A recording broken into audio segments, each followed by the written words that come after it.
శతకోటి దరిద్రాలకు అనంత కోటి ఉపాయాలంటారు. అట్లాగే ఉంది ఇప్పుడు ప్రస్తుతం బెట్టింగ్ విషయం. మనలో ఆ బుద్ధి ఉన్నప్పుడు వాళ్ళు ఏం ఆపుతారు? ఏ చట్టాలు తెస్తే? బెట్టింగు రాష్ట్ర ప్రభుత్వాలు నిషేధించిన, కేంద్ర ప్రభుత్వం నిషేధించింది. బెట్టింగ్ నిర్వాహకులు ఏం చేస్తున్నారు? వాళ్ళ హెడ్ క్వార్టర్స్ విదేశాల్లో అకౌంట్ ఓపెన్ చేసి ఇక్కడికి యాప్లు ఇచ్చి దాని ద్వారా చేస్తున్నారు. ఆడుతున్నది ఎవరు? మనం. బెట్టింగ్ నిషేధం అని తెలుసు. ఓ పక్కన క్రికెట్ ఆడుతూ ఉండగా 6 కొడతాడా, 4 కొడతాడా, టోటల్గా ఎంత స్కోర్ కొడతారు, ఇవన్నీ ఇవి ఆ యాప్ల్లోనే కాదు బయట కూడా జరుగుతూనే ఉన్నాయి.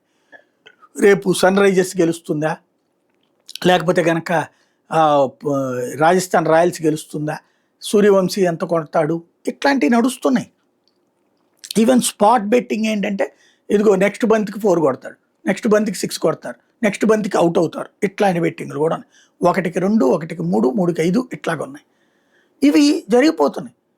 పేకాట, బెట్టింగ్ ఇవన్నీ జూదమే. ఈ జూదంలో స్పెషల్ ఏంటంటే పోయే కొద్దీ పోగొట్టుకోవాలనిపిస్తుంది. ఒక్కసారి వచ్చిందంటే 100 సార్లు పోగొట్టుకుంటారు.